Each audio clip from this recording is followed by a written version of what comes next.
Imagen Platense, el canal de la ciudad.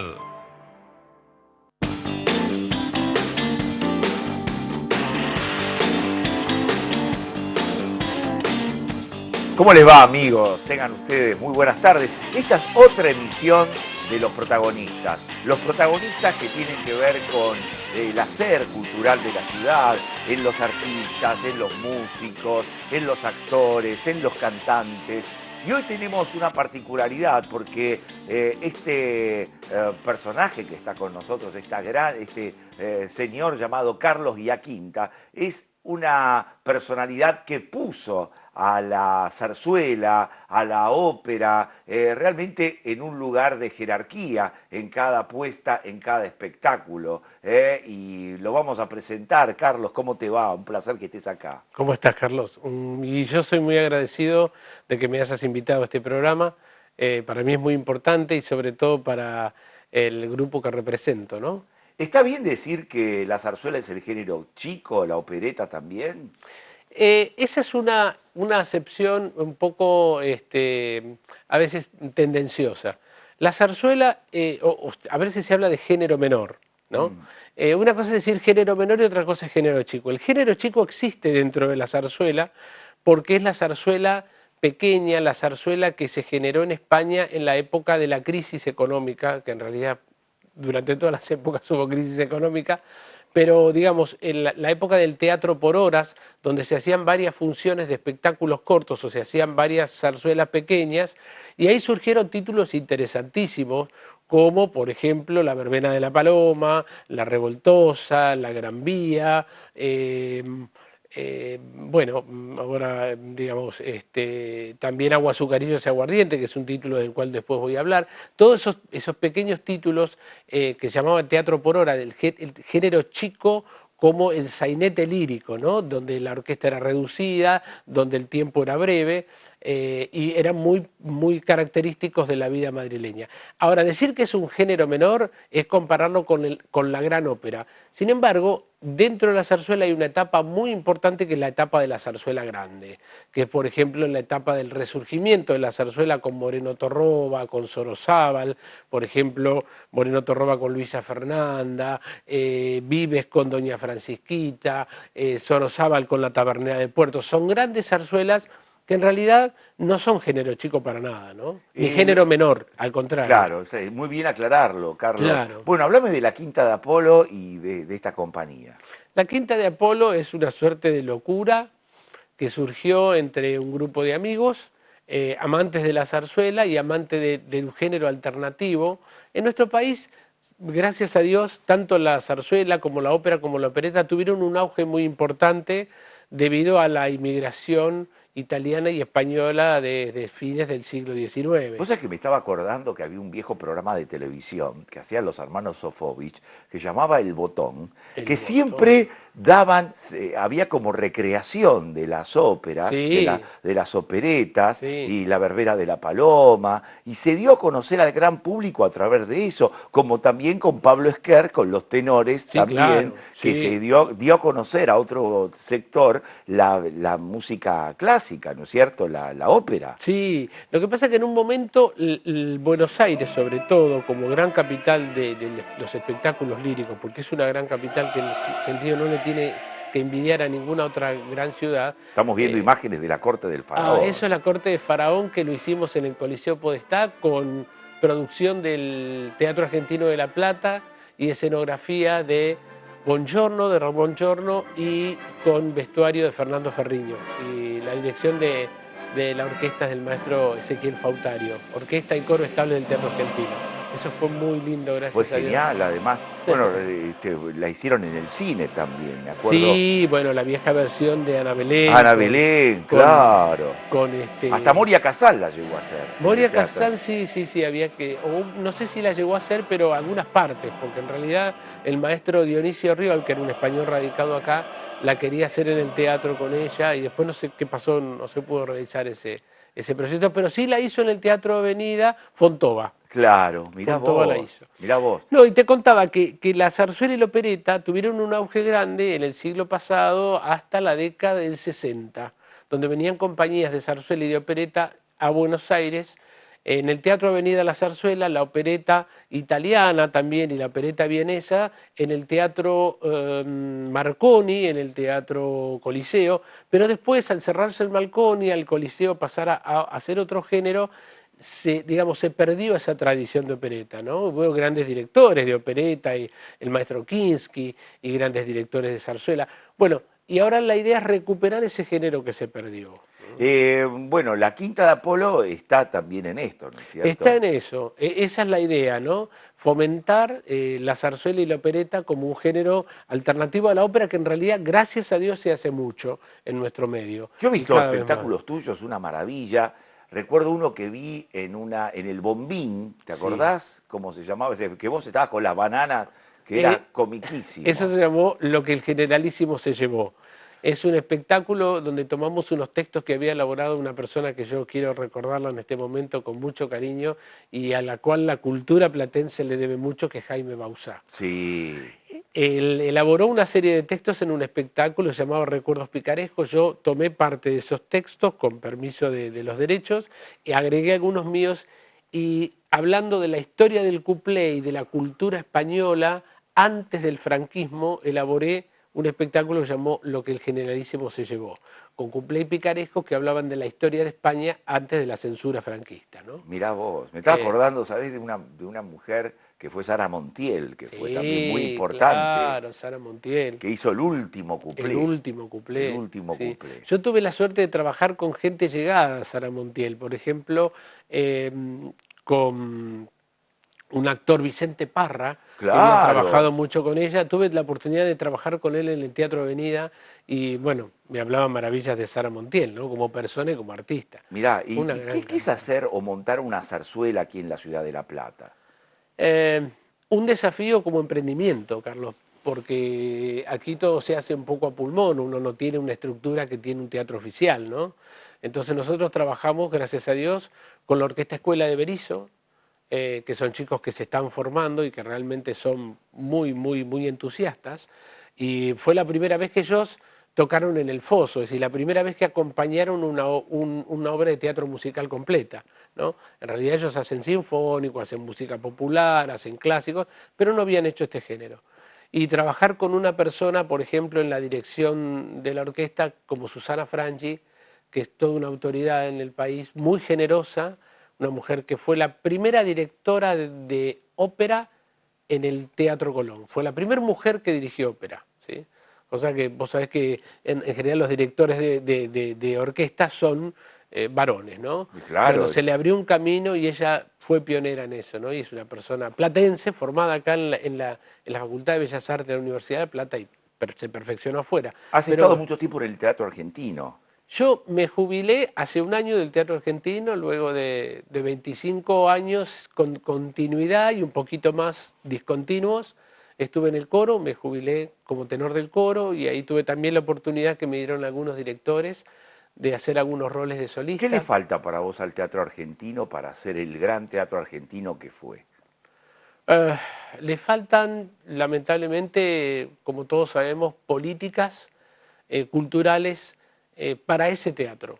Es decir, el teatro argentino es un teatro de repertorio, un teatro que gracias a Dios permaneció después de ese terrible incendio que vos y yo vivimos en la década del 70, cuando éramos muy muchachitos. Enfrente. Claro, yo estaba haciendo mi servicio militar, así que imagínate los años que hace. Sobrevivió, como decía Montero, que fue director del Teatro Colón, sobrevivió gracias a los cuerpos estables. O sea, el teatro argentino son sus cuerpos estables, artísticos y técnicos artísticos. Me acuerdo yo haber hecho de figurante, por ejemplo, en una ópera de Suárez Marsal, que era Daniel Suárez Marsal, que dirigió, que era Il Trovatore. Il Trovatore. Il Trovatore y el Barbero de Sevilla. Y cuando no se podía encontrar el lugar, se iba al Jockey, se iba al teatro, al Rocha, donde es el cine Rocha hoy. Y bueno, añoramos, yo entré en el teatro cuando no teníamos sala, ensayábamos entre el Rocha y el Teatro del Lago. Ahora tenemos la sala, una sala que lamentablemente nunca tuvo final de obra, que tiene problemas edilicios muy grandes, y una política cultural a la mayoría, no a mi juicio solamente, sino a la mayoría de los músicos del teatro, errada, ¿no? Tiene que ser un teatro orientado al repertorio, donde se hagan vanguardias, obras nuevas, pero en realidad la gente espera esos grandes títulos que vos me decías, Trovatore, Barbero de Sevilla, Carmen. Y no tener que ir al Colón, sino que Y verlo no desde acá. necesariamente tener que ir al Colón, porque inclusive la época de oro que yo viví antes de que se quemara el teatro como espectador, los grandes cantantes argentinos y algunos extranjeros hacían sus primeras armas en el teatro argentino con un excelente nivel y de allí saltaban al Teatro Colón, ¿no? Grandes cantantes que hicieron historia que podría nombrar muchos. ¿Sí? Bueno, hablando de gran cantante, hace muy poquito tiempo, creo que el año pasado, te vimos dirigiendo La Verbena de la Paloma. La Verbena de la Paloma, el clásico, la zarzuela más Pablito conocida. Esquert. Con Pablo Esquert se alternaban con Sebastián Sorarrain, otro barítono platense, Marisú Pavón, María Gozo. El elenco era muy, muy lindo, ¿sí? La verdad que fue un placer trabajar con esos colegas.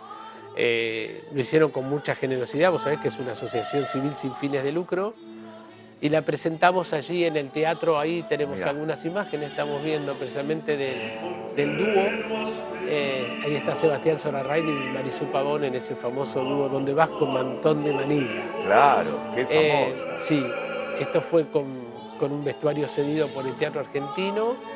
La adaptamos a la década del 30, la sacamos del fines del siglo. Aparte es una fiesta porque había un rol femenino que estaba hecho por un hombre. Sí, la tía Antonia. Bueno, en ese caso era una actriz de Buenos Aires, excelente, María Morteo, pero el otro elenco lo hacía precisamente como es una tía que es difónica, lo hizo un colega nuestro, un bajo que se llama Leonardo Palma, un bajo chileno radicado aquí en la Argentina desde hace muchos años. Mirá. Y estaba espléndido realmente porque es muy gracioso. Carlos, en materia de zarzuela, de ópera, siempre lo que yo he visto, más allá de que tus puestas son muy buenas, que hay mucha avidez del público por ver. Sí. Y siempre he visto salas absolutamente, salas llenas. Sí, mira, Carlos, te agradezco mucho que me hagas esa pregunta. La zarzuela ha sufrido un poco, o debe sufrir un poco, el proceso que sufrió la ópera. La ópera hubo que ayornarla. Hoy en día nosotros en la Argentina, digo por citar, ¿no?, algunas personas, hay dos regíseres muy destacados. Uno vos lo nombraste, Añez Suárez Marsal, que en este momento está retirado. Hemos tenido gente que se ha encargado de ayornar y de resignificar la ópera a los tiempos modernos para que llegue al gran público. Yo voy a citar dos nombres.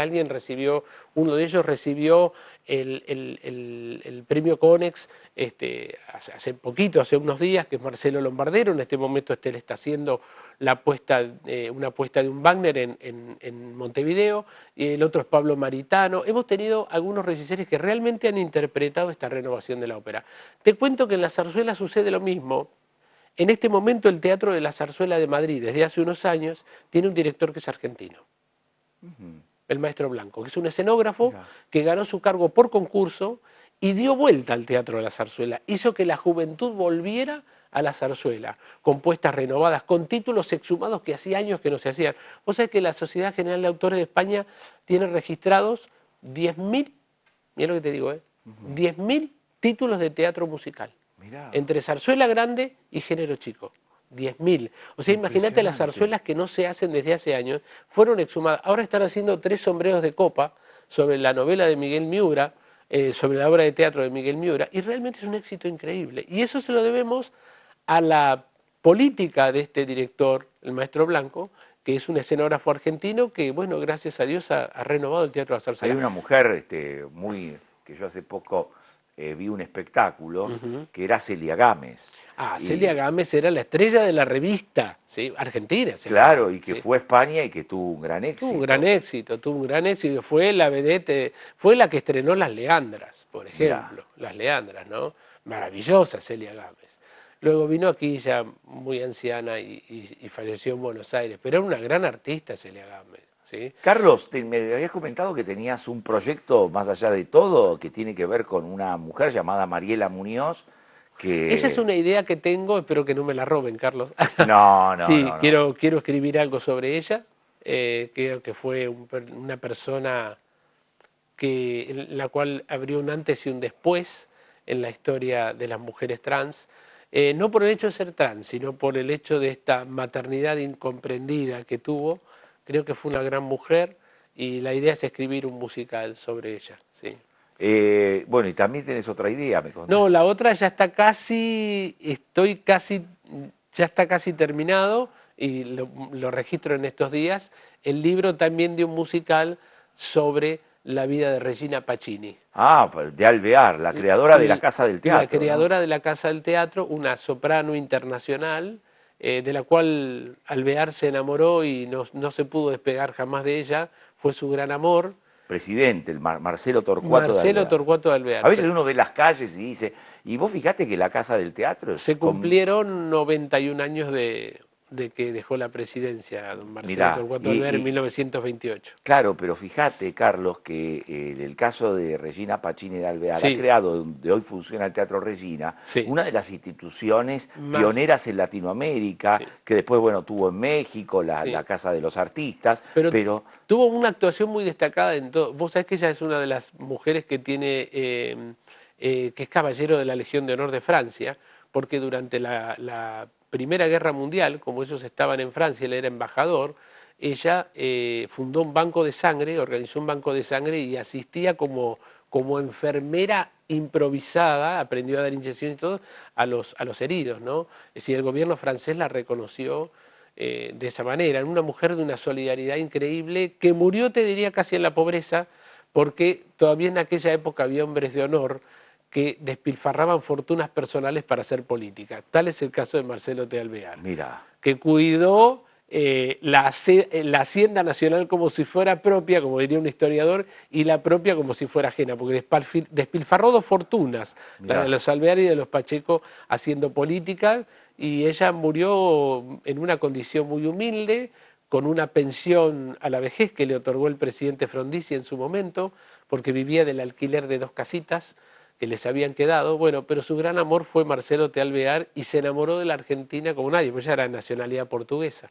mira. Bueno, qué buena historia. Entonces, ¿cuándo vería esto la luz? Y ahora estoy terminando, ya registro la letra y bueno, el compositor se va a dedicar a ponerle música, pero no puedo adelantar mucho más. Carlos, realmente un placer que hayas estado aquí en Los Protagonistas. El gusto es Sabés mío. lo que te aprecio y lo que son tus puestas. Yo recomiendo al televidente que cualquier cosa que diga Carlos Giaquinta ya es un sinónimo de calidad, que vale la pena ir, que va a salir como si estuviera en el Colón y va a decir, pero esto es casi simbólico y deberías pagar fortuna. Carlos, muy generoso de tu parte. No, pero ¿Será es verdad. porque somos tocayos que tanta afectividad y mucha No, generosidad? pero es verdad y me consta porque no lo digo yo. Y eso también es importante porque lo dice toda la gente que ha ido, sale maravillado. Quiero pasar el chivo del año que viene. La temporada 2020 va a contar de 2 títulos, ¿sí?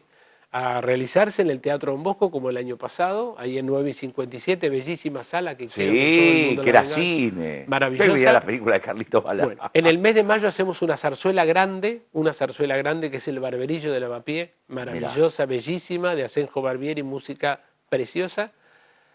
En julio vamos a hacer un concierto de operetas italianas, un género que ha desaparecido y que es bellísimo, ese simplemente es un concierto. Y en octubre vamos a hacer otra joya del género chico que es Agua, Azucarillos y Aguardiente. Muy bien. Así bueno, que, gracias entonces a Dios, ya estamos expectantes. Gracias, Carlos, los esperamos por a haber todos. estado aquí en Los Protagonistas y bueno, realmente un honor, un placer. Sos uno de los grandes hacedores de el buen espectáculo platense. En este caso, la zarzuela, la ópera, todo lo que se relaciona. Muchas Así gracias, que te Carlos. felicito. Muchísimas gracias. Bueno, y usted también, usted ya está viendo este rompecabezas que armamos, para que usted sepa quién es quién en La Plata, quién es los que ponen a la ciudad de pie, son los que en estos 134 años hacen que la ciudad no solamente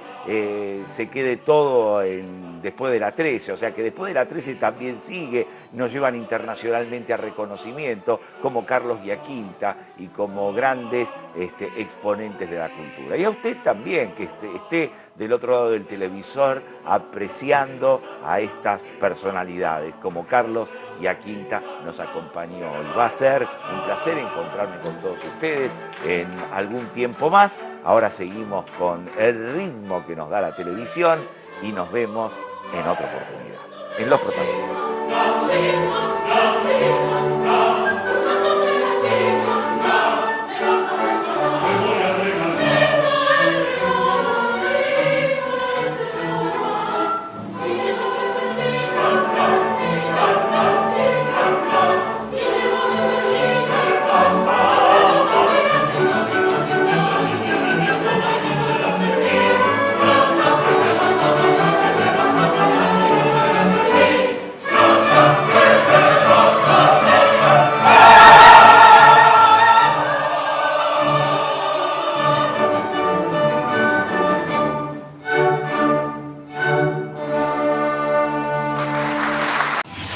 Imagen Platense, el canal de la ciudad.